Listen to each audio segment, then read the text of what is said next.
Budget 2025 की तैयारियां जोरों पर है और इस बार हर सेक्टर की नजर वित्त मंत्री निर्मला सीतारमण पर है। 31 जनवरी से बजट सेशन शुरू होगा और 1 फरवरी को देश का यूनियन बजट पेश किया जाएगा। इसी को लेकर सहयोगी मृगांक प्रभाकर ने एसोचैम के सेक्रेटरी जनरल मनीष सिंघल से भी एक्सक्लूसिव बातचीत की। सुनिए। देश की वित्त मंत्री 1 फरवरी को देश के आय और खर्चे का ब्यौरा बजट के रूप में पेश करेंगी और बजट पेश करने से पहले तमाम एजेंसीज के साथ उन्होंने प्री कंसल्टेशंस किए हैं कि और तमाम एजेंसी की रिकमेंडेशंस उनके पास पहुंची हैं। इस वक्त हम एसोचैम के ऑफिस में मौजूद हैं और हमारे साथ सेक्रेटरी जनरल मनीष सिंघल जी हमारे साथ मौजूद हैं। सर, पहले तो आपका हमारे कार्यक्रम में बहुत बहुत शुक्रिया। Thank you. सर, मैं जानना चाह रहा था कि आप लोगों ने क्या रिकमेंडेशंस दी हैं।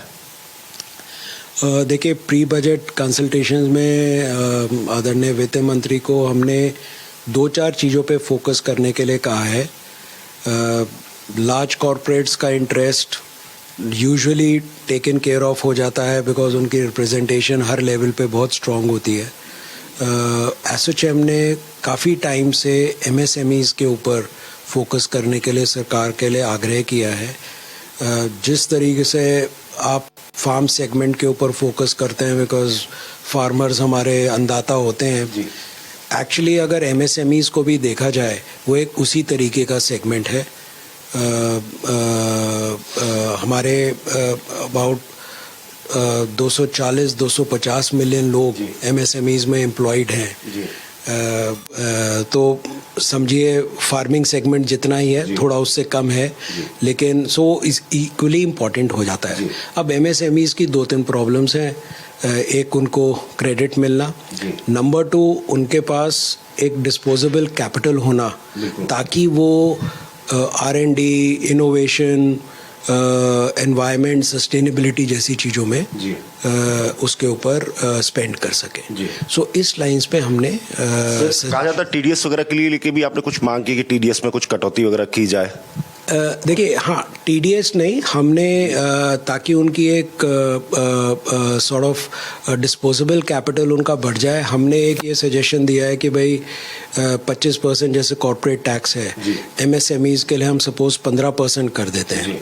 सो जो बाकी 10% उनके पास एक कैपिटल बचेगा वो लोग R&D, इनोवेशन, ट्रेनिंग और मोर इम्पॉर्टेंटली अब सस्टेनेबिलिटी सिर्फ बड़ी कंपनियों के लिए ही नहीं है, छोटी कंपनियों को भी उसमें आना पड़ेगा।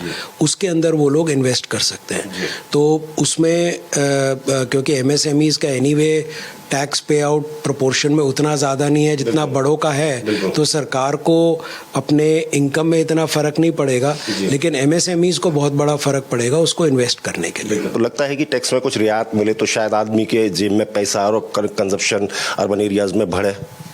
देखिए, कंजम्पशन पैटर्न हर कंट्री में बहुत चीज़ों पे डिपेंड करता है। हमारी एग्रीकल्चरल कंट्री है, अब अगर रूरल इनकम बढ़ेगी तो हो सकता है अगर सिटीज़ में थोड़ा सा कंजम्पशन फ्लैटन आउट हो रहा है, कम नहीं हो रहा है, ग्रोथ रेट कंजम्पशन का कम हो रहा है, तो वो रूरल सेगमेंट में बढ़ जाएगा। अब आपका अगर वो ग्रोथ रेट प्रोजेक्शन 7% से 6.5 आ जाती है, 6.6 आ जाती है, इतनी बड़ी इकॉनमी में इतना फ़र्क नहीं पड़ता उसका।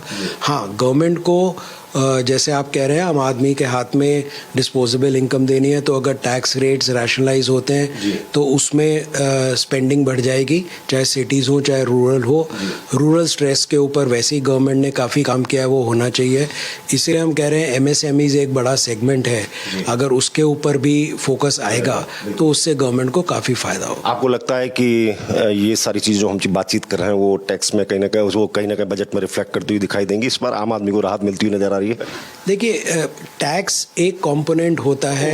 हाँ, एक बजट में, बजट एक इकोनॉमी की लॉन्ग टर्म डायरेक्शन देता है। प्राइम मिनिस्टर का एक विजन है विकसित भारत का, अगर वो करवाना है तो उसमें टैक्स एक बहुत छोटी सी चीज़ है। अगर हम अगले 25 साल के बारे में, बजट डिफरेंट होगा दूसरे बजटों से?